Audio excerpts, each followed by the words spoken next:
PM Modi ने गुरुवार को कांग्रेस पर तुष्टीकरण का सीधा आरोप लगाते हुए कहा कि कांग्रेस ओबीसी आरक्षण के कोटे में चोरी कर धर्म के आधार पर आरक्षण देने की फिराक में है। आगरा में एक चुनावी जनसभा को संबोधित करते हुए उन्होंने कहा कि कांग्रेस एक ऐसी पार्टी है जो आए दिन बाबा साहब का अपमान करती है, संविधान का अपमान करती है और सामाजिक न्याय की तो धज्जियां उड़ा देती है। देश का संविधान, देश की अदालतें कांग्रेस को ऐसा करने से बार बार मना कर चुकी है, मगर वो अपनी हरकतों से बाज नहीं आ रही है।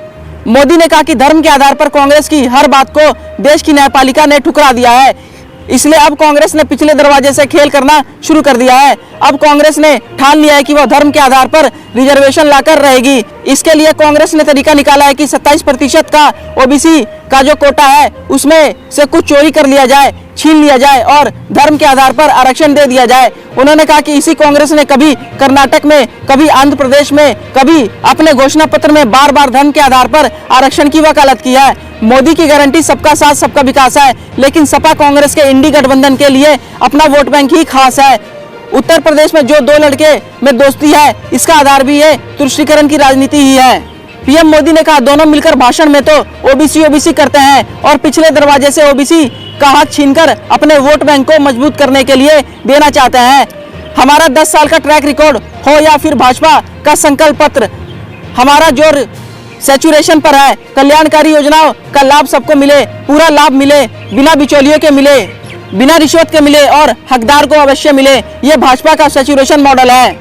उन्होंने कहा कि हमारा सेकुलरिज्म भी वही है, जो भी योजना जिसके लिए बने, बिना धर्म जाति भेदभाव के उसका लाभ सबको मिलना चाहिए। सच्चा सामाजिक न्याय भी यही है, जब आप बिना भेदभाव, बिना अपने पराये, बिना रिश्वतखोरी सबका हक पूरा करें। मोदी तुष्टीकरण को समाप्त करके संतुष्टीकरण की ओर आगे बढ़ रहा है। उन्होंने कहा कि हमारा रास्ता तुष्टीकरण नहीं, संतुष्टीकरण है।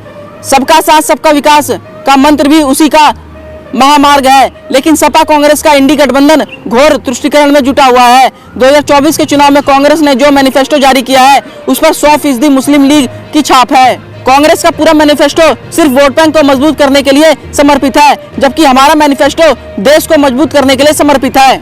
आगरा के कोठी मीना मैदान बाजार में जनसभा को संबोधित करने पहुंचे पीएम मोदी ने कहा कि आज मैं आपसे मांगने के लिए आया हूं, मैं आपसे विकसित भारत के लिए आशीर्वाद मांगने आया हूं। इसलिए देश एकजुट होकर कह रहा है कि एक बार फिर मोदी सरकार। पीएम ने कहा भारत की बढ़ती हुई शक्ति कुछ ताकतों को पसंद नहीं आ रही है। अब जैसे यह डिफेंस कॉरिडोर बन रहा है, उसमें देश की सेना के लिए आत्मनिर्भर बनने के लिए, दुनिया में निर्यात के लिए घातक अस्त्र शस्त्र बनेंगे। इस खबर पर क्या है आपकी राय, हमारे कमेंट बॉक्स में जरूर लिखिएगा और देश दुनिया की तमाम खबरों को सबसे पहले जानने के लिए हमारे यूट्यूब चैनल सिटीजन्स तक को सब्सक्राइब करें और बेल आइकन बटन को प्रेस करना बिल्कुल ना भूलें। धन्यवाद।